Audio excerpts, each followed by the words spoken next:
مدارس زندہ باد، میرے مدارس زندہ باد، دینی مدارس زندہ باد، میرے مدارس زندہ باد، دیا ہے امن کا پیغام یہ دینی مدارس نے، دیا ہے امن کا پیغام یہ دینی مدارس نے، دیا ہے امن کا پیغام یہ دینی مدارس نے، دیا ہے امن کا پیغام یہ دینی مدارس نے۔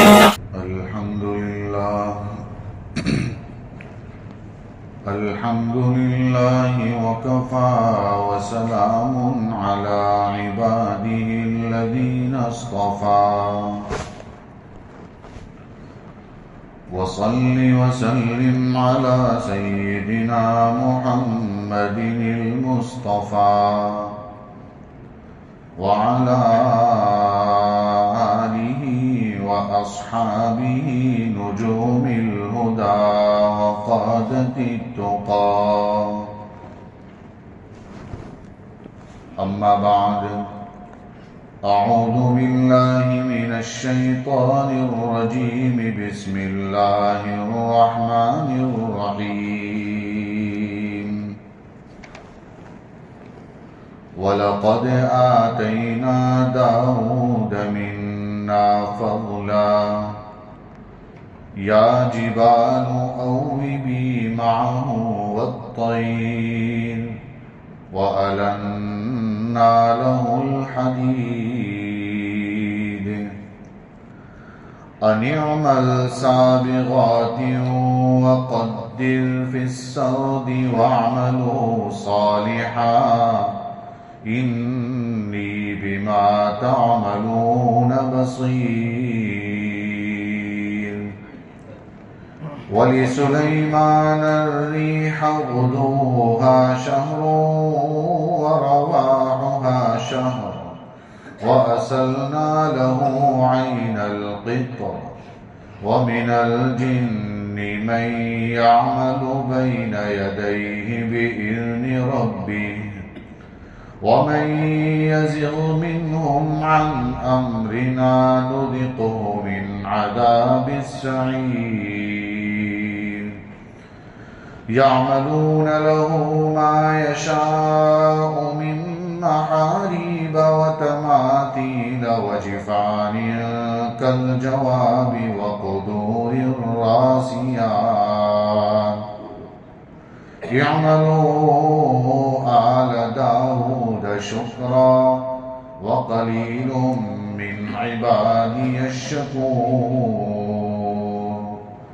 صدق اللہ العظیم۔ ایک بار درود پاک پڑھیں۔ اللهم صل على سيدنا محمد وعلى آل سيدنا محمد وأصحابه وأزواجه وبارك وسلم۔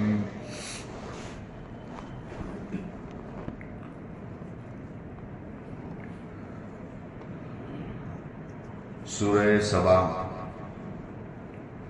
22واں پارہ 34ویں نمبر کی یہ سورت ہے۔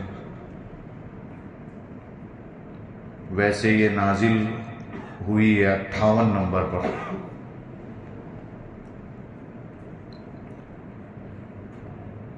نزول نمبر اس کا 58 ہے۔ سورہ لقمان کے بعد مکۃ المکرمہ کے درمیانی دور میں یہ سورت نازل ہوئی۔ اس کے 6 رکوع ہیں اور اس میں کل 54 آیات ہیں۔ اس سے پہلے سورہ احزاب ہے اور سورہ احزاب کے آخری رکوع میں ہے کہ ہم نے امانت کو آسمان پر اور زمین پر پیش کیا، پہاڑوں پر پیش کیا۔ انہوں نے معذرت پیش کر دی کہ ہم اس کو نہیں اٹھا پائیں گے، تو اس کو کس نے اٹھا لیا؟ انسان نے اٹھا لیا۔ چونکہ انسان میں اتنی صلاحیتیں ہیں کہ وہ کچھ کر سکتا ہے، اور یہ امانت سے مراد کیا ہے یہ بھی جاننا چاہیے۔ امانت سے مراد پوری شریعت ہے. پوری شریعت، نیک اعمال اور عقیدے، ان کے پورے مجموعے کو امانت کہتے ہیں. یہ امانت اللہ تعالیٰ نے پہلے زمینوں پر پیش کی، زمین نے کہا ہم نہیں کر پائیں گے. آسمان پر پیش کی، آسمان نے کہا ہم نہیں کر پائیں گے. پہاڑوں پر پیش کی، پہاڑوں نے بھی عذر پیش کیا. تو پھر اللہ تعالیٰ نے اس امانت کی ذمہ داری کو کس نے اٹھایا؟ انسان نے اٹھایا. اس امانت کی ذمہ داری کو کس نے اٹھایا؟ انسان نے اٹھایا. اب جب انسان نے اٹھایا ہے تو پھر اس کو صحیح طریقے سے اس کا حق ادا کرنا چاہیے. اگر اللہ کی نعمتوں کی ناشکری کرے گا تو اس کا تذکرہ آگے آ رہا ہے. جو اللہ تعالیٰ کی نعمتوں کو شکر کرے گا، نعمتوں کا، ان کا تذکرہ بھی آگے آ رہا ہے، آگے والی صورت میں اور پہلے والی صورت میں جوڑ بتا رہا ہوں. اسی طریقے سے عقیدوں میں سب سے بنیادی عقیدہ توحید، رسالت اور آخرت ہے. اس کا تذکرہ اس صورت کے بالکل شروع میں ہی ہے اور اس طرح آتا جائے گا مکی دور کی صورتوں میں. جو مکی صورتیں ہوتی ہیں ان میں زیادہ تر عقیدوں پر زور دیا جاتا ہے، چونکہ وہ ابتدائی اسلام ہے. شروع میں عقیدے مضبوط کیے جائیں گے، پھر ان کو اعمال کی طرف لایا جائے گا. اس لیے ابتدا میں ان کے عقیدے مضبوط کیے گئے، بتوں کی پرستی سے روکا گیا، ایک اللہ سے سب کچھ ہوتا ہے، نبی کو ماننا پڑے گا، قیامت آنے والی ہے، دوبارہ زندہ ہونا ہے. اس پر زور مکۃ المکرمہ میں زیادہ دیا گیا. مکی صورتوں میں زیادہ تر ایسا ہی ہوتا ہے. چونکہ پہلے والی صورت کے اخیر میں امانت کا تذکرہ آیا تھا، اور امانت کا مطلب عقیدے اور اعمال. عقیدوں میں بنیادی عقیدہ توحید، رسالت اور آخرت، اس کو یہاں شروع میں بیان کیا گیا. یہ دونوں آپس کا جوڑ ہوا، دونوں صورتوں کا جوڑ ہوا کہ اس صورت میں اور اس صورت میں کیا جوڑ ہے. شروع کرتے ہیں بسم اللہ الرحمن الرحیم. شروع کرتے ہیں اس اللہ کے نام سے جو سب پر مہربان اور نہایت ہی رحم کرنے والا ہے. الحمدللہ الذی لہ ما فی السماوات وما فی الارض ولہ الحمد فی الآخرہ. تمام تعریفیں اس اللہ کے لیے ہیں جس کے لیے وہ تمام چیزیں ہیں جو آسمانوں میں ہیں اور جو زمینوں میں ہیں. قدرت بتائی کہ آسمانوں میں اور زمینوں میں جتنی چیزیں سب اسی کی ہے، تو تعریف بھی کس کی ہوگی؟ اللہ کی ہوگی. وَلَهُ الْحَمْدُ فِي الْآخِرَةِ. کہا کہ تمام تعریفیں اسی کے لیے ہیں آخرت میں بھی. آخرت میں جب جائیں گے آپ، میدان محشر قائم ہوگا اور میدان محشر قائم ہو جانے کے بعد حساب کتاب ہوگا، تو وہاں جو اللہ نعمتیں دینے والے ہیں جنت میں، تو وہاں جا کر پتا چلے گا دنیا کی کوئی حیثیت نہیں ہے. آج دنیا میں جتنی نعمتیں ہم کو نظر آتی ہیں اس میں سے انسان کسی نہ کسی کی بھی تعریف کر دیتا ہے. اس نے مجھے یہ دیا، اس نے مجھے یہ دیا، اور بالواسطہ وہ اللہ کی تعریف کر رہا ہوتا ہے، اس لیے کہ وہ جو کچھ دیا ہے وہ اللہ نے دیا ہے. تو دنیا میں تو کسی کی تعریف بھی نکل جاتی ہے، لیکن وہاں جانے کے بعد تو کسی کی تعریف کیا نکلے گی؟ اس لیے کہ وہ سب تو کس نے دیا ہوگا؟ یہ بھی اللہ نے دیا ہے. لیکن یہاں تو دنیا میں انسان کسی کی بھی تعریف کر لیتا ہے. وہاں جا کر سب پردے ہٹ جائیں گے اور آخرت میں تعریف کس کی ہوگی؟ اللہ کی ہوگی. اس کو بتایا کہ سب تعریفیں آخرت میں اللہ ہی کے لیے ہیں. وَهُوَ الْحَكِيمُ الْخَبِيرُ. اور وہ حکمت والا ہے. حکمت والا ہے یعنی دنیا کے نظام کو کس طریقے سے چلانا ہے اس کے پاس سب چیزیں موجود ہیں. اس کی ہر چیز حکمت سے بھری ہوئی ہے. الخبیر، اور سب چیزوں سے وہ واقف ہے، خبیر ہے. اسی لیے آگے فرمایا یعلم ما یلج فی الارض. جو زمین میں داخل ہوتا ہے اس کو بھی وہ جانتا ہے. زمین میں کیا داخل ہوتا ہے؟ زمین میں بیج جاتا ہے. اب وہ بیج کو کیا بنانا ہے، کس طرح بنانا ہے، کتنا بڑا اس کو درخت بنانا ہے، وہ سب کس کو معلوم ہے؟ اللہ کو معلوم ہے. اور زمین میں اور کیا جاتا ہے؟ کیڑے مکوڑے جاتے ہیں، وہ بھی اللہ کو معلوم ہے. درندے جانور بھی جاتے ہیں بہت سارے زمین کے اندر، بہت سارے جاتے ہیں، وہ بھی اللہ کو معلوم. اور زمین میں مردے بھی تو دفن ہوتے ہیں، وہ بھی اللہ کو معلوم کہ اس کو کیا کرنا ہے. سب چیزیں جو کچھ زمین میں داخل ہوتا ہے وہ سب اللہ جانتے ہیں. وما یخرج منہا. اور جو زمین سے نکلتا ہے اس کو بھی اللہ جانتے ہیں. زمین سے کیا کیا نکلتا ہے؟ بہت کچھ نکلتا ہے. سبزیاں نکلتی ہیں، پودے نکلتے ہیں، ترکاریاں نکلتی ہیں، پھل فروٹ میوے سب زمین سے ہی تو نکلتے ہیں. اور آگے چلو تو اور کیا نکلتا ہے؟ پیٹرول کہاں سے نکلتا ہے؟ وہیں سے نکلتا ہے. گیس کہاں سے نکلتا ہے؟ وہیں سے نکلتا ہے. ڈیزل وہیں سے نکلتا ہے. یہ سب کچھ زمین سے نکلتا ہے. اور جو کچھ زمین سے نکلتا ہے اس کو بھی اللہ تعالیٰ جانتے ہیں. یہ بتانا یہ چاہ رہے ہیں وَهُوَ الرَّحِيمُ الْغَفُورُ, اور وہ رحمت والا ہے, مغفرت کرنے والا ہے. بار بار اس کا تذکرہ ہوگا. یہ سب کچھ اس سے اوپر وَمَا يَنزِلُ مِنَ السَّمَاءِ, جو آسمان سے اترتا ہے اس کو بھی اللہ جانتا ہے. آسمان سے کیا اترتا ہے؟ پانی, بارش, یہ آسمان سے اترتی ہے. فرشتے بھی آسمان سے اترتے ہیں, وہی بھی آسمان سے اترتی تھی. تو آسمان سے جو کچھ اترتا ہے وہ سب اللہ جانتا ہے. وَمَا يَعْرُجُ فِيهَا, اور جو آسمان میں چڑھتا ہے اس کو بھی اللہ جانتا ہے. چڑھتا کیا ہے؟ ہماری دعائیں کہاں چڑھتی ہیں؟ اوپر ہی تو چڑھتی ہے. اس کو بھی اللہ جانتا ہے. فرشتے بھی اوپر جاتے ہیں, اس کو بھی اللہ جانتا ہے. جو اوپر چڑھ رہا ہے اس کو بھی اللہ جانتا ہے, جو نیچے اتر رہا ہے اس کو بھی اللہ جانتا ہے. سب کچھ اللہ ہی جانتا ہے. وَهُوَ الرَّحِيمُ الْغَفُورُ, اور وہ نہایت رحم کرنے والا ہے اور بہت زیادہ مغفرت کرنے والا ہے. وَقَالَ الَّذِينَ كَفَرُوا, یہ قدرت بیان کرنے کے بعد پھر کافرین کا تذکرہ. لیکن اتنا سب کچھ اللہ جانتا ہے, اس کے باوجود دیکھو کافر یہ کہتے ہیں قیامت آنے والی نہیں ہے. یہ کہہ رہے ہیں وَقَالَ الَّذِينَ كَفَرُوا, کافرین نے کہا لا تأتینا الساعة, قیامت کہاں آئے گی, ہمارے پاس نہیں آئے گی. لا تأتینا الساعة, تو پھر اللہ تعالیٰ نے فرمایا یہ لوگ ایسا کہتے ہیں نا, قل, کہہ دیجئے بلا, کیوں نہیں, وَرَبِّي, میرے رب کی قسم. ہم نے وہاں سورہ تغابن میں بھی یہ آیت پڑھی تھی, اگر آپ کو یاد ہو, کہ انہوں نے ایسا کہا تھا کہ کیا انسان ہماری رہبری کریں گے, یعنی کوئی نبی انسان ہو سکتا ہے. یہ تذکرہ آیا تھا وہاں سورہ تغابن میں. تو وہاں بھی اللہ تعالیٰ نے یہ کہا تھا کہ میرے نبی قسم کھا کر کہیے کہ ضرور بھی ضرور سب ہونے والا ہے. یعنی آیا تھا نا وہاں پر قل بلا وربی لتأتینکم عالم الغیب, وہاں بھی انہوں نے موت کے بعد دوبارہ زندہ ہونے کا انکار کیا تھا کہ دوبارہ زندہ کیے جائیں گے. کہا قسم کھا کر کہیے کہ دوبارہ زندہ کیے جائیں گے, ایسا کہیے. ایسے ہی یہاں پر بھی قیامت کا انکار ہے, تو کہا قسم کھا کر کہیے بلا, کیوں نہیں, میرے رب کی قسم, لتأتینکم, قیامت تمہارے پاس ضرور آ کر رہے گی, آنے والی ہے. عالم الغیبی, اور میرا رب کون ہے, غیب کو زیادہ جاننے والا ہے. غیب کو جاننے والا کون ہے؟ رب ہے, اللہ ہے, اور وہ جاننے والا ہے. جب وہ جاننے والا ہے تو جو چیز ہماری نظروں سے اوجھل ہے اس کا انکار کیوں کر رہے گا؟ دکھتی نہیں ہے, دکھے نا, اس کا یہ مطلب تھوڑی نہ ہے کہ وہ ہوگی بھی نہیں. دنیا میں بہت ساری چیزیں ایسی جو دکھتی نہیں ہیں اور ہم مان رہے ہیں. مانتے ہیں کہ نہیں آپ؟ مثال کے طور پر دنیا کی بہت ساری چیزیں جو آپ نہیں جانتے, دیکھتے بھی نہیں ہیں آپ, پھر بھی آپ مانتے ہیں. آپ سے پوچھ لیا جائے روح دیکھی آپ؟ نہیں دیکھی, لیکن مانتے ہیں کہ روح ہے. ماننا پڑے گا, نہیں مانیں گے تو آپ زندہ کیسے ہیں؟ روح کی وجہ سے تو زندہ ہے. تو روح نہیں دیکھتے پھر بھی مانتے ہیں.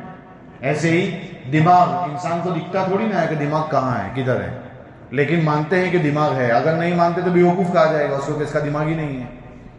تو بہت ساری چیزیں ایسی ہے جو ہماری نظروں میں نہیں ہے لیکن ہم مانتے ہیں.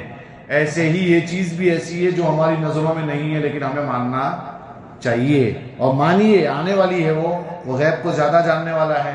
اس سے آسمانوں میں اور زمینوں میں ایک ذرہ بھی چھپا ہوا نہیں ہے. لا یعزب عنہ, کچھ بھی چھپا ہوا نہیں ہے. ذرہ کسے کہتے ہیں؟ چیونٹی کو کہتے ہیں. ایک چیونٹی کے برابر بھی چھپا ہوا نہیں ہے. اور ذرہ کس کو کہتے ہیں؟ یہ جو وینٹیلیشن ہوتے ہیں گھروں کے اندر, روشن دان, جس میں سے دھوپ آتی ہے اور اجالا آتا ہے. آپ نے کبھی دیکھا ہو سورج کی روشنی جب اس میں سے ڈائریکٹ اندر آئے گی تو اس میں تھوڑی دھول کے قطرے دکھیں گے, ذرے, اس کو ذرہ کہتے ہیں. وہ جو اڑ رہے ہیں دھوپ میں وہ بھی اللہ جانتا ہے, وہ بھی اللہ سے چھپا ہوا نہیں ہے. لا یعزب عنہ ولا اصغر من ذلک, نہ اس سے کوئی چھوٹی چیز چھپی ہوئی ہے نہ بڑی چیز چھپی ہوئی ہے. سب کچھ اللہ کے علم میں ہے. الا فی کتاب مبین, لوح محفوظ میں موجود ہے. تو پھر یہ فرمایا کہ قیامت کیوں آئے گی؟ لیجزی الذین آمنوا, تاکہ ایمان والوں کو بدلہ دیں. اچھا بدلہ بھی ملے, برا بدلہ بھی ملے. اچھے اعمال والوں کو اچھا بدلہ ملے گا اور برے اعمال والوں کو برا بدلہ ملے گا. وعملوا الصالحات, جنہوں نے نیک اعمال کیے ہیں ان کو اچھا بدلہ ملے گا. اولئک لہم مغفرۃ ورزق کریم, اور انہی لوگوں کے لیے مغفرت ہے اور رزق کریم ہے, یعنی باعزت رزق ہے, اچھا رزق, باعزت رزق. یہ کسے کہتے ہیں؟ آپ دنیا میں جو بھی کچھ کرتے ہیں اس میں محنت کرنی پڑتی ہے, محنت کر کے ہی روزی کماتے ہیں. لیکن وہاں کا جو جنت میں جو نعمتیں ملے گی وہاں کوئی محنت نہیں کرنی پڑے گی. آپ نے چاہا کہ یہ پرندے کا بنا ہوا بھونا ہوا گوشت تیار ہو کر آ جائے, آپ سوچیں گے نہیں اس سے پہلے آ جائے گا. جو چاہیں گے وہ ملے گا. وَلَكُمْ فِيهَا مَا تَشْتَهِي أَنفُسُكُمْ. جو تمہارا دل چاہے گا. کوئی محنت نہیں, کچھ نہیں, بغیر محنت کے جنت کی نعمتیں ملنے والی ہیں. اس کو کیا کہا؟ باعزت رزق. اور دنیا میں جو رزق ملتا ہے وہ محنت کے ساتھ ملتا ہے, اور جو محنت سے ملتا ہے اس کی قدر بھی ہوتی ہے. اسی لیے سب سے اچھی کمائی وہ سمجھی گئی جو انسان اپنے ہاتھ سے کرے. اس لیے کہ جس میں پسینہ بہتا ہے نا اس کی قدر بھی بہت ہوتی ہے. بغیر پسینے کے ملتا ہے تو پھر وہ ایسا ہی ہوتا ہے. اس لیے اصل تو پسینہ بہائے انسان اور کمائے. حلال روزی اسی کو کہتے ہیں. اور جس میں انسان اپنی پوری محنت لگا دے, پسینہ لگا دے, دماغی کام لگا دے, ہاتھ لگا دے, پیر لگا دے, پھر وہ روزی ملتی ہے. اس میں برکت بھی بہت ہوتی ہے. گاڑے پسینے کی کمائی جس کو بولتے ہیں. کسانوں سے پوچھیے کیسی محنت کرنی پڑتی ہے, پھر جو کچھ ملتا ہے نا تو اس کی قدر بھی بہت ہوتی ہے. واقعتاً والذین سعوا فی آیاتنا معاجزین. اور وہ لوگ جو ہماری نشانیوں میں کیا کر رہے ہیں؟ کوشش کر رہے ہیں, دوڑ لگا رہے ہیں. کس چیز کی؟ معاجزین, اس بات کی کہ ہرا دیں گے. کیا ہرائیں گے؟ کہ ہم جو ہے کوشش کر رہے ہیں کہ اللہ کا پلان فیل ہو جائے, اللہ کا نظام فیل ہو جائے. وہ ٹرائی کرتے ہیں, لوگوں کو روکتے رہتے ہیں, اس کی طرف مت جاؤ, اس کی طرف مت جاؤ, اس کی طرف مت جاؤ. یا وہ ایسی کوشش کرتے ہیں کہ ان کے اوپر قیامت قائم نہ ہو. ایسا تھوڑی نہ ہونے والا. اللہ کی پکڑ سے کوئی دور ہو سکتا ہے؟ نہیں ہو سکتا. جو ایسا کر رہے ہیں ان کے لیے دردناک رسوا کن عذاب ہے. ان کے لیے دردناک رسوا کرنے والا عذاب ہے. اب تک قدرت بیان ہو رہی ہے, اور جو انکار کر رہا ہے موت کے بعد کی زندگی کا, دوبارہ زندگی کا, قیامت کا, اس کا تذکرہ ہو رہا ہے. اور جن کو اللہ تعالیٰ نے علم دیا ہے وہ دیکھ لیں گے اس کتاب کو جو آپ کے رب کی طرف سے آپ کی طرف نازل کی گئی ہے. وہ حق ہے, اس کو وہ دیکھ لیں گے. اور وہی رہبری کرتی ہے کس کی طرف؟ غالب اور قابل تعریف کے راستے کی طرف, یعنی صحیح راستے کی طرف وہی رہبری کرتی ہے. اب تک اسی کا تذکرہ آیا ہے. اب کافرین پھر وہی بات کر رہے ہیں, مذاق اڑا رہے ہیں نبی کریم صلی اللہ تعالیٰ علیہ وسلم کا. نعوذ باللہ. کیا مذاق اڑا رہے ہیں؟ کیا آپ جانتے ہو اس آدمی کو کہ جو یہ کہہ رہا ہے کہ جب ہم چورے ہو جائیں گے, ٹکڑے ہو جائیں گے, ریزہ ہو جائیں گے, سب کچھ ہو جائیں گے, دوبارہ ہمیں زندہ کیا جائے گا. جیسے مذاق میں بولتے ہیں نا, جانتے ہیں اس کو, وہ ایسا بول رہا تھا, وہ تو یوں کہہ رہا تھا, تو گویا وہ اللہ کے نبی کا مذاق اڑا رہے ہیں. کہ جانتے ہو ایسے آدمی کو جو کیا کہہ رہا ہے کہ جب تم ٹکڑے ہو جاؤ گے تو دوبارہ زندہ کیے جاؤ گے, دوبارہ نئی زندگی آئے گی. آپ کو لگتا ہے کہ ایسا ہوگا؟ پورے ٹکڑے ہو جائیں گے. یہی وہ آیت ہے عربی گرامر کے حساب سے, یہ آیت ہے اذا مزقتم کل ممزق. حضرت مولانا قاسم صاحب نانوتوی رحمۃ اللہ علیہ نے اس سے جزو لا یتجزا ثابت کیا ہے. یہ جزو لا یتجزا کیا ہے؟ یہ ایک علمی بحث ہے جو مدرسوں میں پڑھائی جاتی ہے. اس سے ہمیں ابھی کوئی مطلب نہیں, لیکن اس آیت سے حضرت نانوتوی رحمۃ اللہ علیہ نے ایک مسئلے کو ثابت کیا ہے. یہاں صرف یہ بتانا چاہتے ہیں کہ لوگ ٹھٹھا اڑا رہے ہیں اللہ کے رسول کا, کہ دیکھو ایسی باتیں کر رہا ہے یہ. افطرا علی اللہ کذبا, اس نے تو اللہ پر جھوٹ باندھا ہے. کیا کہہ رہے ہیں وہ کہ اس نے اللہ پر جھوٹ باندھا ہے, یا اس کو جنون طاری ہو گیا, پاگل ہو گیا ہے, ایسا کہہ رہے ہیں. بہکی باتیں کر رہا ہے کہ دوبارہ زندہ کیے جائیں گے, ٹکڑے ہونے والے ہیں, یہ ہونے والا ہے, اس کے بعد نئی زندگی آنے والی ہے. ایسا نہیں لگتا کہ یہ پاگل ہو چکا ہے؟ ایسا نہیں لگتا کہ یہ اللہ پر جھوٹ باندھ رہا ہے؟ نعوذ باللہ. یہ لوگ اللہ کے رسول کا کیا اڑا رہے ہیں؟ مذاق اڑا رہے ہیں. یہ اچھی چیز نہیں ہے. دیکھو, اللہ پر جھوٹ باندھنا یہ تو کفر ہے. اللہ پر کوئی جھوٹ نہیں باندھ سکتا. اور نبی کریم صلی اللہ علیہ وسلم پر جھوٹ باندھنا یہ کیا ہے؟ گناہ کبیرہ ہے. یہ اچھی چیز نہیں ہے. ایک آدمی نے ایسی حدیث بیان کی جو اللہ کے رسول نے کبھی نہ کہی ہو, تو وہ آدمی اپنا ٹھکانہ جہنم میں بنا دے. آپ صلی اللہ علیہ وسلم کی طرف کوئی ایسی چیز منسوخ نہیں کر سکتے. اس لیے جب بھی کوئی حدیث بیان کرو کہ اللہ کے رسول فرماتے, تحقیق کرو کہ یہ حدیث بھی ہے کہ نہیں. اگر یہ حدیث نہیں ہے تو آپ کو بیان کرنے کا حق نہیں ہے. نبی کے خلاف, نبی کے بارے میں وہ بات نہ کرو جو نبی نے نہ کہی. اگر کر دی تو اپنا ٹھکانہ جہنم میں بنا لے. اس کی وعیدیں ہیں. آپ دیکھیے یہاں پر اللہ پر جھوٹ باندھا, یہ لوگ ایسا کہہ رہے اللہ کے رسول کو, حالانکہ ایسا ہے نہیں. بلکہ وہ لوگ جو آخرت پر ایمان نہیں لاتے وہ کس میں ہیں؟ عذاب میں ہیں. کس میں ہیں؟ عذاب میں ہیں, اور دور کی گمراہی میں ہیں. دور کی گمراہی میں, بہت دور کی گمراہی میں ہیں. کیا وہ لوگ یہ نہیں دیکھتے جو ان کے آگے ہے, جو ان کے پیچھے ہے, آسمان اور زمین میں؟ کیا دیکھنے کا؟ کیا دیکھنے کی بات ہو رہی ہے؟ آپ جدھر بھی جاؤ آپ کو آسمان دکھے گا کہ نہیں دکھے گا؟ دکھے گا. آپ جدھر بھی جاؤ زمین رہے گی کہ نہیں آپ کے آگے پیچھے؟ زمین رہے گی.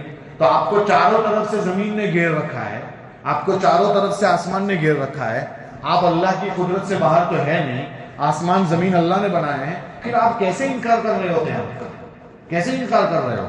نہیں انکار کرنا چاہیے. آپ اللہ کی قدرت سے تو باہر جا نہیں سکتے, ادھر ادھر تو کر نہیں سکتے, سب کچھ اللہ کی قدرت میں ہے, آپ اس سے ہٹ کر کچھ نہیں کر سکتے. تو پھر آپ انکار کیوں کر رہے ہو؟ اس کے باوجود انکار کر رہے ہو تو پھر ہم عذاب دے سکتے ہیں. کیسا عذاب دیں گے؟ ان نشا, اگر ہم چاہیں گے تو نقصف بہم الارض, ہم زمین میں دھسا دیں گے. کس کو دھسایا زمین میں اللہ تعالیٰ نے؟ قارون کو دھسایا نا, قارون کو زمین میں سامان کے ساتھ, گھر کے ساتھ, مال کے ساتھ دھسا دیا زمین میں. ان نشا نقصف بہم الارض, زمین میں دھسایا. امریکہ میں 1923 میں, اور ویسے بھی شاید آپ نے سنا ہوگا رشیا میں کسی زمانے میں ایسا زلزلہ آیا تھا, 1.5 لاکھ لوگ دھس گئے تھے زمین میں. تو پہلے بھی ایسے واقعات پیش آئے زمین میں دھسنے والے, بہت لوگ دھستے چلے گئے. تو زمین میں دھسنے کے واقعات پیش آئے, اللہ کا عذاب آتا ہے کبھی کبھی.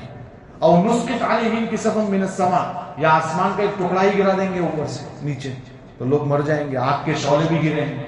لوط علیہ السلام کی قوم پر پتھروں کی بارش ہوئی آسمان سے, پتھروں کی بارش, خطرناک قسم کی. تو ایسے عذاب بھی آئے ہیں. ہم چاہیں گے تو یہ بھی کر سکتے ہیں, کچھ بھی کر سکتے ہیں. پتھروں کی بارش برسا سکتے ہیں, کچھ بھی برسا سکتے ہیں. اللہ کا عذاب آسمان سے بھی آ سکتا ہے, زمین میں دھسا بھی سکتے ہیں. ان فی ذلک لآیۃ لکل عبد منیب, بے شک اس میں ہر اس بندے کے لیے نشانی ہے جو اللہ کی طرف رجوع کرنے والا ہے. جو اللہ کی طرف رجوع کرے گا تو اس کو اللہ کی قدرت نظر آئے گی, اللہ کی نشانیاں نظر آئے گی.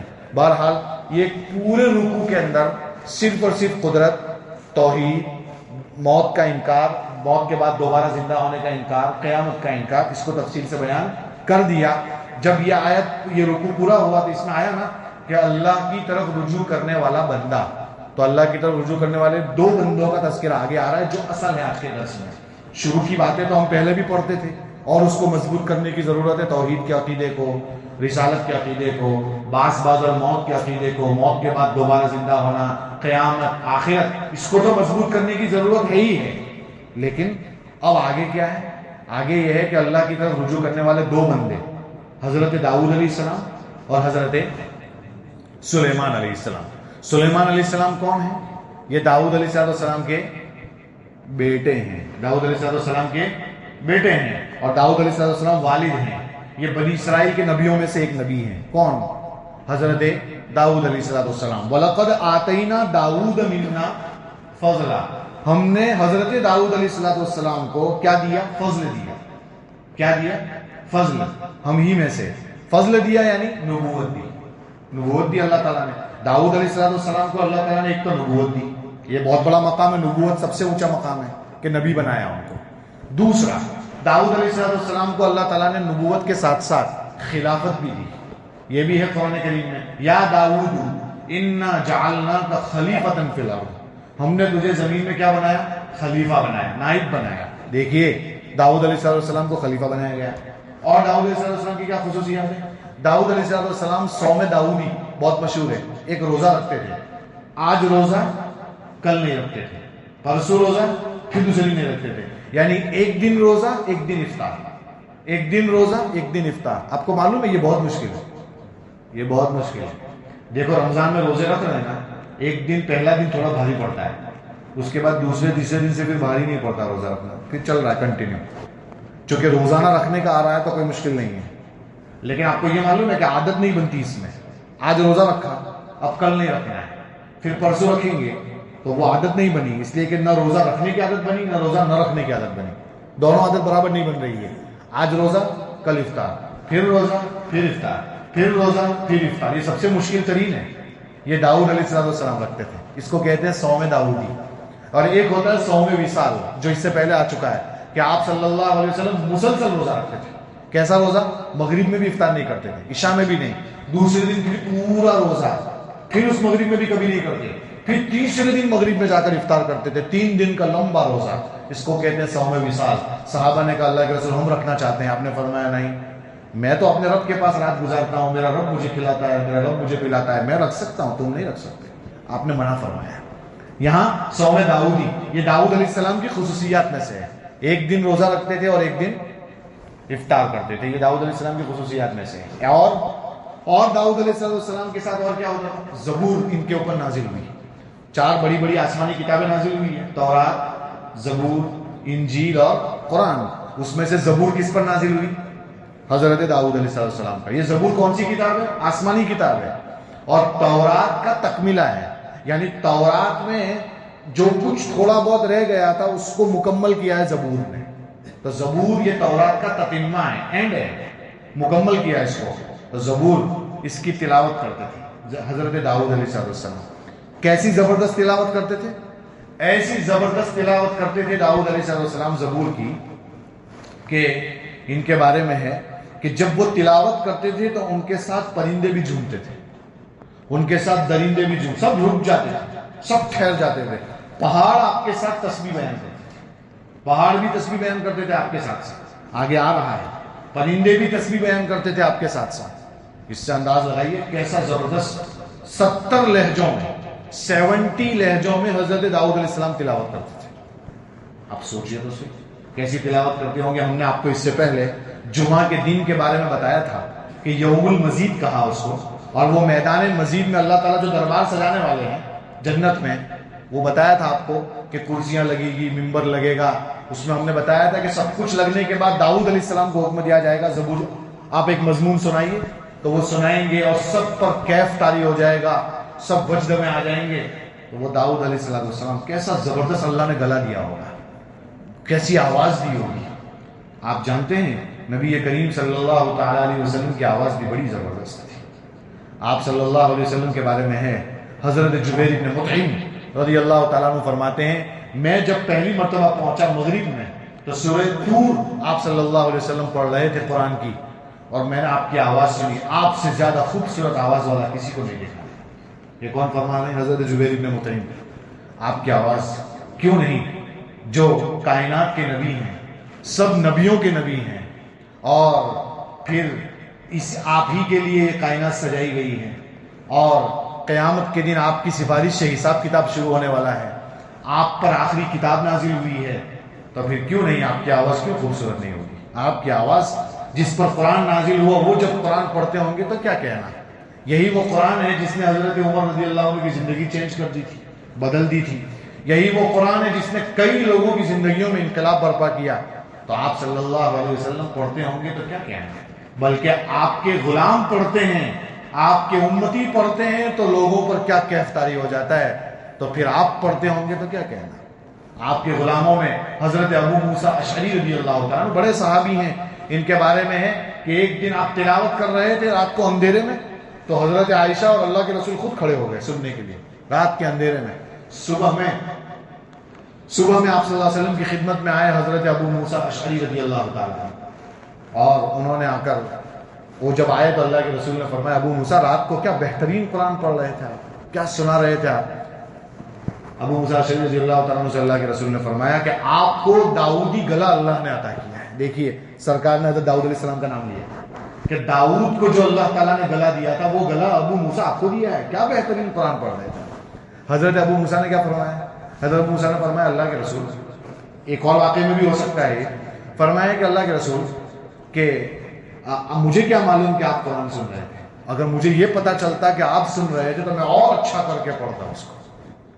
تو حضرت ابو موسیٰ رضی اللہ تعالیٰ عنہ نے جب یہ فرمایا اللہ کے رسول صلی اللہ علیہ وسلم خوش ہوئے. اس سے کیا پتا چلتا ہے؟ اس سے یہ پتا چلتا ہے کہ کسی کو خوش کرنے کے لیے بھی اچھا قرآن پڑھا جا سکتا ہے.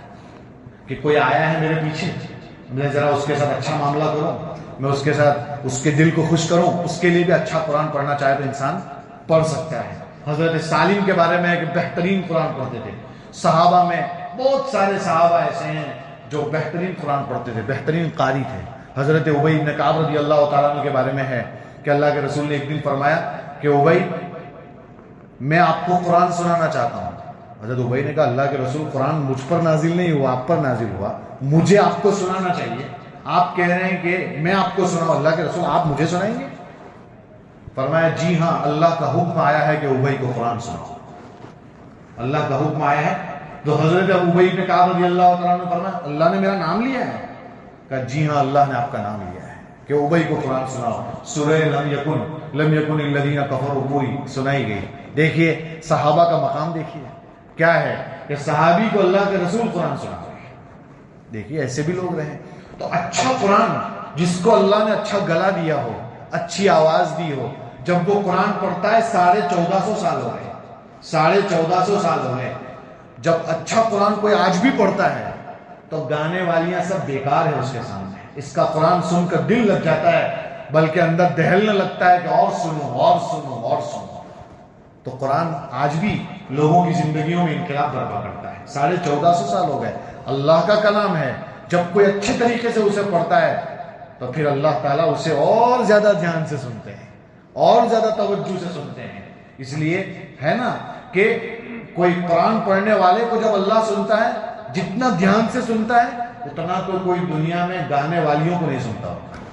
اتنا تو اللہ تعالیٰ اپنے قرآن پڑھنے والے کو سنتا ہے. اس لیے قرآن بہت دل لگا کر پڑھنا چاہیے, اچھے سے پڑھنا چاہیے. تنہائی میں پڑھو تب بھی, اکیلے پڑھو تب بھی, بعد میں پڑھو تب بھی, لوگوں میں پڑھو تب بھی, سب مل کر پڑھو تب بھی.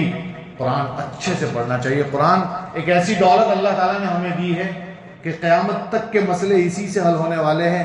لوگوں کی کتابیں جیسے جیسے آگے جاتی ہے پرانی ہو جاتی ہے. قرآن ایک ایسی کتاب ہے جیسے جیسے آگے جائیں گے وہ نئی ہوتی جاتی ہے. اتنی اچھی کتاب اللہ تعالیٰ نے ہم سب کو عطا کی ہے. تو قرآن کریم اچھے انداز میں پڑھنے کی کوشش کرنی چاہیے. وَلَقَدْ آتَيْنَا دَاوُودَ مِنَّا فَضْلًا یا جِبَالُ اے پہاڑوں اوِّبِي مَعَهُ. حضرت داؤد علیہ السلام تلاوت کر رہے ہیں نا, اس کے ساتھ ساتھ تم بھی تسبیح بیان کرو. تو وہ تسبیح پڑھی جاتی تھی باقاعدہ, پہاڑوں سے آوازیں آتی تھی. وَالطَّيْرِ اور پرندے بھی ان کے ساتھ ساتھ, یہ بھی آپ بھی ان کے ساتھ ساتھ تسبیح بیان کرو. تو پرندے بھی حضرت داؤد علیہ السلام کے ساتھ تسبیح بیان کرتے تھے. وَعَلَنَّا لَهُ الْحَدِيدَ اور آگے کی بات بڑی عجیب. اور ہم نے وَعَلَنَّا لَهُ الْحَدِيدَ اور ہم نے حضرت داؤد علیہ السلام کے لیے لوہے کو نرم کر دیا. لوہا تو آپ جانتے ہیں کہ لوہا بھی نہیں جانتے. لوہے کو نرم کر دیا. لوہا سخت ہوتا ہے, یہ زمانہ لوہے کا تو ہے نہیں. آج سے پہلے والی جو صدی تھی اس میں لوہے سے بہت کام لیے گئے, بہت. یہ زمانہ تو ایٹمی ہے, ایٹمی طاقت چل رہی ہے آج کل. تو اس سے پہلے آئرن ایج چلتا تھا. آئرن ایج چلتا تھا جس میں صرف لوہے سے بہت کام لیا. یہ جو پلین بنا, ہوائی جہاز بنا, ریل گاڑیاں بنی, یہ سب پچھلی صدیوں میں بنی. یہ سب لوہے سے بنی ہے, سب لوہے, سب کچھ لوہے سے ہی بنا ہے. ٹینک بنے, تو لوہے سے بہت کام لیا گیا. داؤد علیہ السلام کے لیے لوہا کیا تھا؟ موم کی طرح تھا, آٹے کی طرح تھا. لوہا پکڑتے اور ہاتھ سے ایسا موڑ دیتے تھے. آج کل لوہے کو اگر نرم کرنا ہو تو آگ میں گرم کیا جائے گا, اور آگ میں گرم کر کے اس کو نرم کرتے ہیں. آپ نے ویلڈروں کو دیکھا ہوگا, آگ میں جلا جلا کر اس کو تپا کر اس کو نرم کیا جاتا ہے. لیکن داؤد علیہ السلام کے ہاتھ میں اللہ نے ایک طاقت دی تھی کہ وہ ہاتھ سے کیا کرتے تھے, لوہے کو ایسے کر کے نرم کر دیتے تھے. اس سے وہ کیا بناتے تھے؟ زرہ بناتے تھے. آگے آ رہا ہے زرہ, سمجھتے ہیں؟ فوجی لباس. وہ زرہ بناتے تھے جس سے انسان کے بدن کی حفاظت ہوتی تھی. یہ داؤد علیہ السلام بناتے تھے. پہلے انہوں نے بنائی سب سے پہلے زرہ. اب آج کل تو زرہ نہیں ہوتی, بلکہ اب تو بختر بند ہوتے ہیں, اور اب تو بڑے بڑے ٹینک آ گئے, بڑی بڑی چیزیں آ گئی. اس زمانے میں زرہوں سے حفاظت ہوتی تھی. زرہ بنا فوجی لباس, جو زرہیں بنائی جاتی تھی جس سے انسان حفاظت کرتا تھا, اور کڑیاں لگاتے تھے اس میں. زرہ بنانا بھی ایک کام ہے جس میں کڑیاں لگائی جاتی تھی. صحیح طریقے سے لگائیں گے تو زرہ صحیح ہوگی, اور صحیح طریقے سے نہیں لگائیں گے تو زرہ برابر بنے گی نہیں. اس کو بنانا پڑتا تھا باقاعدہ. داؤد علیہ السلام کے لیے زرہ تیار ہو, داؤد علیہ السلام زرہ بناتے تھے. ہم یہ بتانا چاہتے ہیں یہاں پر کہ ان کا ایک اصول تھا. ان کا اصول کیا تھا؟ یہ کیا کرتے تھے کہ رات کو چکر لگا کر یا لوگوں کے بیچ میں جا کر پوچھتے تھے کہ میری حکومت کیسی چل رہی ہے, میں برابر کام کر رہا ہوں. تو لوگ کہتے تھے آپ بہت اچھا کام کر رہے ہیں, آپ بہت اچھا کام کر رہے ہیں, آپ بہت اچھا کر رہے ہیں. ایک فرشتہ انسانی شکل میں ملا انہیں, ایک فرشتہ ملا انہیں انسانی شکل میں. اس نے اس سے پوچھا کہ کیسا کام کر رہا ہوں. تو جواب کیا دیا؟ جواب دیا کہ آپ ویسے تو بہت اچھا کام کر رہے ہیں, لیکن ایک کام آپ ذرا اچھا نہیں کر رہے ہیں. کہا وہ کیا؟ کہا وہ یہ کہ آپ بیت المال سے, یعنی حکومت کے مال سے پیسے لیتے ہیں, خود بھی کھاتے ہیں اور بچوں کو بھی کھلاتے ہیں. یہ اچھا کام نہیں ہے. کہا اچھا یہ اچھا کام نہیں ہے. تو انہوں نے اللہ سے دعا کی کہ اے اللہ آپ مجھے کوئی ایسا کام سکھا دیجئے جس سے میں اپنے گھر کا گزارا کر سکوں. ایسا کام سکھا دیجیے. تو اللہ تعالیٰ نے ان کو کیا سکھایا؟ لوہے کو نرم کرنا سکھا دیا. کیا سکھا دیا؟ لوہے کو نرم کرنا سکھا دیا. تو اللہ تعالیٰ نے ان کو ایک معجزہ دیا کہ لوہے کو پکڑتے تھے اور اس سے نرم کرتے تھے اور اس سے زیرہ بناتے تھے. اور جب زیرہ بنتی تھی پھر اس کو بیچتے تھے. کتنی میں بکتی تھی؟ 4000 درہم میں بکتی تھی. کبھی 6000 درہم میں بکتی تھی. اور اس میں سے 5,000 4,000 وہ اللہ کی راہ میں صدقہ کرتے تھے اور 1,000 وہ اپنے پاس رکھتے تھے, اپنے گھر میں استعمال کرتے تھے. یہ بہت بڑی بات ہے. یہ تو داؤد علیہ السلام کی بات ہوئی. آج بھی ہمارے دور میں بھی دنیا میں ایسے لوگ رہے ہیں, ایسے بادشاہ رہے ہیں جنہوں نے گزارے کے لیے خود کام کیا, بیت المال سے, حکومتی فنڈ سے پیسہ نہیں کمایا. آج بھی آپ کو ایسے لوگ مل جائیں گے. میں آپ کو بتاتا ہوں, مثال دیتا ہوں. اورنگزیب عالمگیر کا نام تو سنا ہوگا آپ نے. اورنگزیب عالمگیر رحمۃ اللہ علیہ مغل بادشاہوں میں ایک بہت بڑا بادشاہ گزرا ہے. کتنی بڑی حکومت کی معلوم ہے؟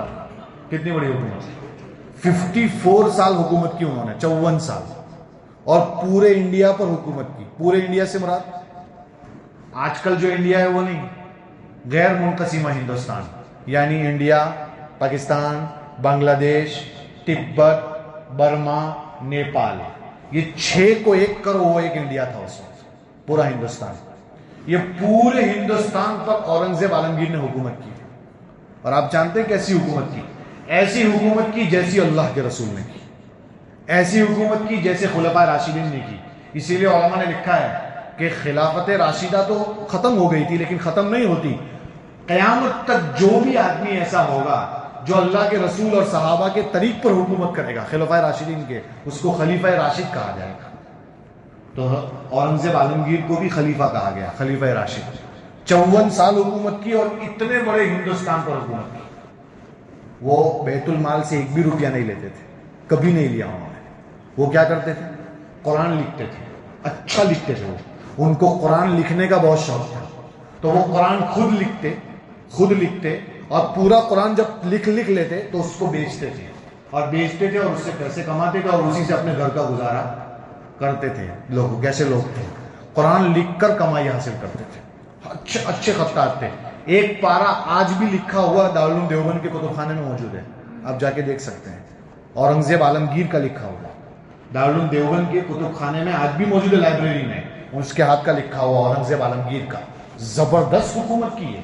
اور ان کی حکومتوں میں لنگر خانے چلتے تھے. لنگر خانے آپ سمجھتے ہیں کہ نہیں پتہ نہیں, لنگر خانے چلتے تھے. بہت سارے لوگ کھانا کھاتے تھے اور بہت بڑی ان کی حکومت میں بہت سارے وزیر ہوا کرتے تھے, بہت سارے کام کرنے والے. اورنگزیب عالمگیر رحمۃ اللہ علیہ کے دور میں بھی لنگر خانہ چلتا تھا, لیکن اورنگزیب عالمگیر کا ایک الگ بھٹیارا تھا, باورچی. بھٹیارا تو سمجھتے ہیں کہ بھٹیارا بھی نہیں سمجھتے, یعنی کچن میں بنانے والا, کھانا بنانے والا. یہ اورنگزیب عالمگیر کا الگ تھا اور دوسرے لوگوں کے بنانے والے الگ تھے. تو اورنگزیب عالمگیر رحمۃ اللہ علیہ کا جو باورچی تھا وہ اورنگزیب کے پاس زیادہ دیر رکتا نہیں تھا, چونکہ اورنگزیب بہت احتیاط کرنے والے بادشاہ تھے. وہ رکتا نہیں تھا. کیوں رکتا نہیں تھا وہ بھی بتاتا ہوں میں آپ کو. وہ رکتا نہیں تھا زیادہ, وہ آتا تھا, کچھ دن رہتا تھا اور کہتا تھا کہ میں وہیں برابر ہوں. کہاں؟ سرکاری لنگر خانے میں. وہاں تو پیسے بھی بہت ملتے ہیں, کھانا بھی برابر ملتا ہے. اورنگزیب کھانا بنواتا تھا روزانہ. کتنا؟ وہ اپنے باورچی کے پاس کتنا کھانا بنواتا تھا. سننے کی بات ہے, بادشاہ تھا, اتنی بڑی حکومت چلاتا تھا, اور وہ کھانا کتنا بنواتا تھا روزانہ؟ 1 سیر چاول بنائے جاتے تھے گھر میں, صبح اور شام کے الگ الگ 1 سیر کھانا بنتا تھا. 1 سیر چاول یعنی 500 گرام چاول کی کھچڑی بنائی جاتی تھی. اور اس میں سے بھی کیا ہوتا تھا, آدھی بیوی کے پاس پہنچاتا تھا اور آدھی اپنے پاس رکھتا تھا. تو وہ جو برتن میں کھانا بنتا تھا وہ تو کچھ بچتا ہی نہیں تھا. تو وہ جو باورچی تھا وہ یہ سمجھتا تھا کہ کچھ بچے گا تو میرے کو ملے گا, تو وہ تو روزانہ کچھ بچتا ہی نہیں تھا کہ یہ اچھا ہے, یہ آدھا ادھر جا رہا ہے, آدھا ادھر, مجھے تو کچھ ملتا ہی نہیں ہے. بہت پریشان. اب اس نے, یہ جو اخیر میں باورچی جو آیا تھا اورنگزیب کے پاس, اس نے آ کر کہا کہ میں آپ کے پاس باورچی لینا چاہتا ہوں. کہا دیکھ میرے پاس کوئی ٹکٹا وکٹا ہے نہیں, 1 مہینہ ہوتا ہے کہ بھاگ جاتا ہے, میرے اصول اتنے مشکل ہیں. کہا میں نے ایسا سنا ہے لیکن میں آپ کے پاس رہوں گا, تو پیمان کرتا ہوں, میری موت آئے گی لیکن آپ کو چھوڑوں گا نہیں. کہا ٹھیک ہے آ جاؤ. تو وہ رہتا تھا. تو اس نے شروع کیا, اس نے دیکھا 1 دن 2 دن 4 دن یہ تو کھانا ہاتھ میں ہی نہیں آ رہا ہے. یہ تو آدھا بیوی کے پاس جا رہا ہے اور آدھا آدھا ہمارے پاس بادشاہ کے پاس چلا جاتا ہے, مجھے تو کچھ ملتا ہی نہیں ہے. کہا کہ یہ تو کچھ ہو نہیں رہا, اس سے تو اچھا ہے کہ سرکاری لنگر کھانے میں جاؤں.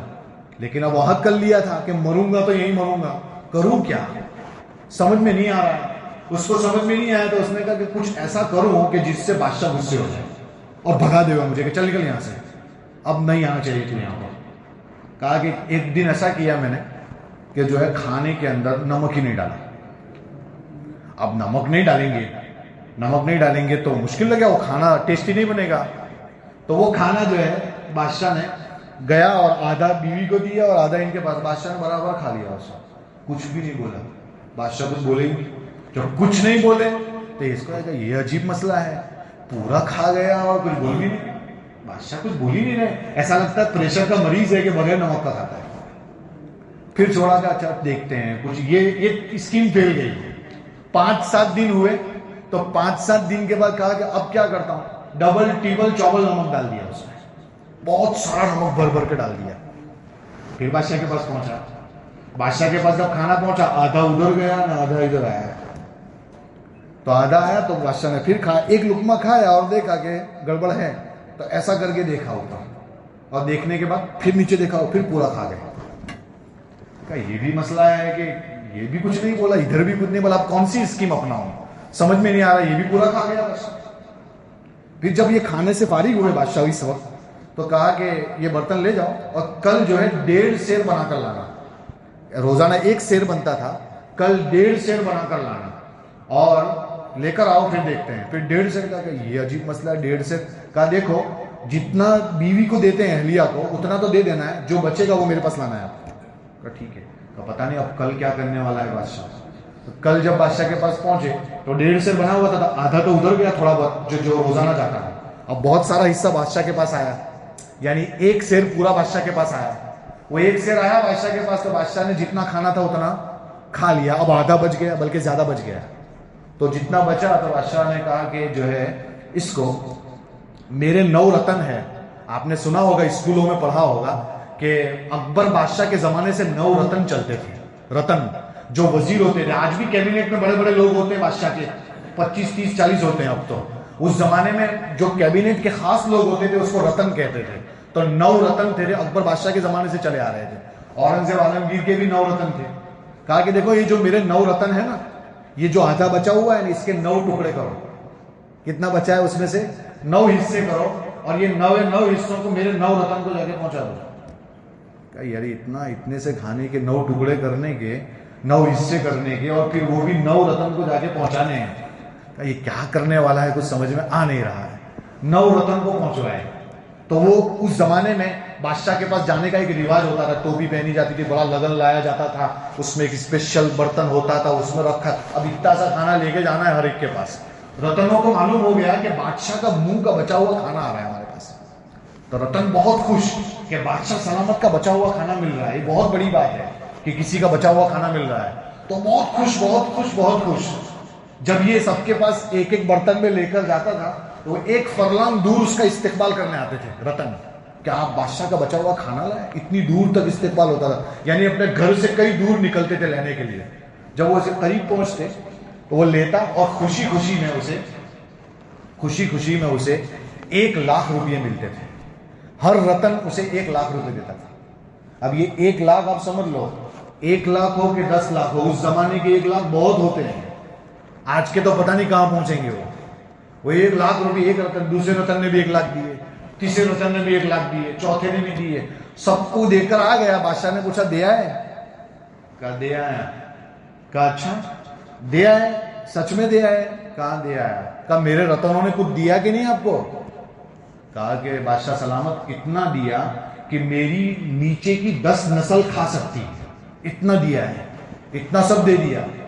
تو بادشاہ مسکرایا اور کہا ہو گیا نا, اب نمک برابر ڈالنا. ایسا کہا ہو گیا نا, اب نمک برابر ڈالنا.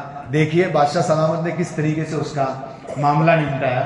بہرحال اورنگزیب عالمگیر رحمۃ اللہ علیہ کے بارے میں بہت احتیاط سے زندگی گزار کر گئے, بہت احتیاط کے ساتھ زندگی گزار کر گئے. ان کے بارے میں ہے کہ پہلے زمانے کے لوگ جو ہے شاعروں کو بلاتے تھے بادشاہ, اور پھر شاعروں کو بہت پیسے ملتے تھے. اورنگزیب کے دربار میں شاعروں کو جانے کی اجازت نہیں ہوتی تھی, وہ کوئی جا نہیں سکتا تھا ان کے پاس. کسی شاعر نے پڑاؤ ڈالا اس زمانے میں شاعروں کے جیسے اس زمانے میں اسپورٹس میں بہت پیسے لوگ ڈالتے ہیں. آج کی حکومت دیتی ہے نا اسپورٹس والوں کو اتنے پیسے, نہ گانے والوں کو اتنے پیسے, اور ٹی وی والوں کو اتنے پیسے. چلتا ہے, برابر چلتا ہے. اس زمانے میں شاعر ہوتے تھے, شعر کہنے والوں کو بادشاہ بہت نوازتا تھا. اچھے اچھے شعر بادشاہ کے بارے میں کہو, بس اس کی تعریف کرو شعر میں. تو اورنگزیب کے پاس بھی اس طریقے سے شاعر آنا شروع ہو گیا. شاعروں کے بارے میں آپ جانتے ہوں گے, شاعر اگر کسی کو آسمان پہ چڑھائے تو پہنچا دے اوپر, اور کسی کو اتارے تو زمین کی تہ میں اتار دے, کوئی بھروسہ نہیں. اس زمانے کے شاعر اور اس زمانے کی میڈیا دونوں سیم ہے. اس زمانے کے شاعر اور اس زمانے کی میڈیا دونوں سیم ہے. اس زمانے کے شاعر کسی کو اونچا کر دیتے تھے, اس زمانے کی میڈیا کسی کو اونچا کر سکتی ہے. میڈیا کسی کے پیچھے پڑ جائے تو گئے آپ. اچھا بھی ہو سکتا ہے, برا بھی ہو سکتا ہے. آج کی میڈیا ایسی ہی ہے, کسی کے بھی پیچھے پڑ سکتی ہے. اس لیے میڈیا سے بہت ڈرنا چاہیے.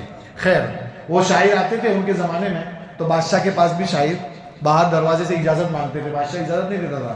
کیوں کہ یہ آئے گا تو پھر مجھے بیت المال سے پیسے دینے پڑیں گے, تو میرے باپ کا پیسہ تو ہے نہیں. یہ اورنگزیب کہتا تھا کہ میرا پیسہ تو ہے نہیں کہ میں دوں, یہ تو قوم کا پیسہ ہے, کیسے دیا جا سکتا ہے. اور اس کے پاس تو کچھ تھا نہیں خود کے پاس, اس لیے وہ خود بھی کچھ کرتا نہیں تھا. نہیں بولے. آخر میں نورتنوں نے کہا کہ بلا لو, ورنہ یہ آپ کی برائی کرنے پر آ جائیں گے تو آپ کا تخت الٹوا دیں گے. اس لیے جلدی سے ان کو بلاؤ, ان کا شعر سنو. کہا ٹھیک ہے, ان سے ایسا کہو کہ جو سب سے بڑا شاعر ہے تم میں, ان کو لاؤ اپنے پاس. تو سب سے بڑا شاعر آیا اور جو ہے اس نے کوئی شعر کہا. اس شعر میں ایسی غلطی نکالی, پہلے ہی مصرے میں ایسی غلطی نکالی کہ وہ بھاگا وہاں سے باہر اور کہا چلو یہاں سے, ورنہ اپنے شعر کی دھجیاں ہو جائے گی اس کے سامنے. یہاں بول بھی نہیں سکتے زیادہ. بہرحال ماہر بھی بہت تھا.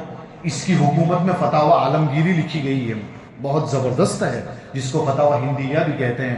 بہرحال مجھے صرف اتنا بتانا ہے کہ داؤد علیہ السلام بھی اپنے ہاتھ سے کمانے کے لیے زرہ بناتے تھے, اور نبی کریم صلی اللہ علیہ وسلم بھی بکریاں چراتے تھے. آپ صلی اللہ علیہ وسلم بھی تاجر تھے, اور حضرت ادریس علیہ السلام سوئی اور مشین بناتے تھے. حضرت زکریا علیہ السلام ستھار تھے, بڑھئی تھے. تو دیکھیے یہ لوگ تجارت کرتے تھے. تجارت پر انشاءاللہ آئندہ کل بیان کریں گے. مجھے صرف یہاں اتنا ہی بتانا تھا کہ دیکھو اپنے ہاتھ سے کمانے والوں کی بات ہی کچھ اور ہوتی ہے, اور جو اپنے ہاتھ سے کماتا ہے اس کا کچھ اور ہی مقام ہوتا ہے. اس پر اور تفصیلی گفتگو, وہ کیسے زرہ بناتے تھے, کیا ہوتا تھا, سلیمان علیہ السلام کو اللہ نے کیا دیا تھا, وہ کل آئے گا. وہ ہوا پر حکومت کرتے تھے, کیسی کرتے تھے, اس کی تفصیل آگے آئے گی. جنات کیسے کام کرتے ہیں, جن آج کے زمانے میں جو عاملین تابع کرتے ہیں وہ صحیح ہے کہ غلط ہے, اس پر تفصیلی نظر آئے گی. اور سلیمان علیہ السلام کی موت کیسے آئی وہ آئے گی. اس پر تفصیل تذکرہ انشاءاللہ آئندہ کل آپ کے سامنے بیان کریں گے. اللہ تعالی ہمیں حلال روزی نصیب فرمائے, صحیح طریقے سے خود سے گاڑے پسینے کی کمائی نصیب فرمائے, خود سے کمانے والا بنائے, کسی کے سامنے ہاتھ پھیلانے والا نہ بنائے. وآخر دعوانا الحمدللہ رب العالمین. اللہم صلی علی سیدنا محمد وعلی آل سیدنا محمد وبارک وسلم. ربنا آتنا فی الدنیا حسنۃ وفی الآخرۃ حسنۃ وقنا عذاب النار. اللہم اغفر لی وللمؤمنین والمؤمنات والمسلمین والمسلمات. یا اللہ ہمارے گناہوں کو معاف فرما, خطاؤں سے درگزر فرما. یا اللہ آخری عشرہ شروع ہو چکا ہے, یا اللہ ہم سب کی مغفرت فرما, جہنم سے چھٹکارا نصیب فرما. یا اللہ یہ بڑے دن بڑی راتیں چلی جائے گی, اور اگر ہماری مغفرت نہیں ہوگی تو یا اللہ ہمارا کیا ہوگا, کوئی ٹھکانہ نہیں رہے گا. یا اللہ ہم سب کی بگڑی بنا دے. یا اللہ تیرے خزانے میں کوئی کمی نہیں ہے, یا اللہ تیرے خزانے میں کوئی کمی نہیں ہے. ہم جیسوں کی بگڑی بن جائے گی, تیرے خزانے میں کوئی کمی نہیں آئے گی. یا اللہ ہمارے بیماروں کو شفا نصیب فرما, جو جا چکے ہیں ان کی قبروں کو نور سے منور فرما. مساجد کی حفاظت فرما, مراکز کی حفاظت فرما, خانقاہوں کی حفاظت فرما, مکاتب دینیہ کی حفاظت فرما, تبلیغ میں چلنے والوں کی پوری حفاظت فرما. ہم سب کے ایمان کی, عزت کی, آبرو کی پوری حفاظت فرما. نسلوں کے ایمان کی حفاظت فرما. جوانوں کی جوانی کو سنبھالا دے دے. یا اللہ ان کو دین کی خدمت میں لگا دے, دین کے لیے ان کو استعمال فرما لے. یا اللہ نمازوں کا پابند بنا دے, قرآن کریم کی تلاوت کا شیدائی بنا دے. یا اللہ ہماری زبانوں کو ذاکر بنا, قلب کو شاکر بنا, بدن کو صابر بنا, جسم کو تیرے احکام پر عامل اور ناظر بنا دے. یا اللہ تیری مرضیات پر چلا دے, نامرضیات سے ہم سب کی حفاظت فرما. یا اللہ قرآن سمجھنے والا بنا دے, قرآن پر ایمان لانے والا بنا دے, قرآن کی تلاوت کرنے والا بنا دے, قرآن کے پیغام کو عام کرنے والا بنا دے. زیادہ سے زیادہ قرآن کو پڑھنے کی, سمجھنے کی توفیق عطا فرما. یا اللہ ہمیں مسجدوں میں آنے والا بنا دے. یا اللہ ہماری پیشانی کے بال پکڑ کر تو ہم چاہیں یا نہ چاہیں تو ہمیں مسجد میں پہنچا دے۔ یا اللہ تیرے خلیل نے دعا کی تھی رب اجعلنی مقیم الصلاۃ ومن ذریتی، ہم بھی تجھ سے دعا کرتے ہیں ہمیں اور ہماری نسلوں کو نمازوں کا پابند بنا دے۔ یا اللہ ہمارے روزوں کو قبول فرما، ہماری تلاوت قبول فرما، ہمارا بیٹھنا اٹھنا قبول فرما، ہماری یہ مجلسیں قبول فرما۔ یا اللہ اصل تو قبولیت ہے، اگر قبولیت نہیں ہے تو سب منہ پر مار دیا جائے گا۔ یا اللہ دکھلاووں سے دور فرما، یا اللہ اخلاص نصیب فرما، اخلاص نصیب فرما، نمازیں صحیح طریقے سے ڈھنگ سے پڑھنے والا بنا دے۔ یا اللہ اس پورے مجمع کی مغفرت فرما، امت کے ایک ایک فرد کی مغفرت فرما، اور یہ دعائیں اپنے فضل و کرم حبیب پاک صلی اللہ علیہ وسلم کی طفیل منظور فرما برحمتک یا ارحم۔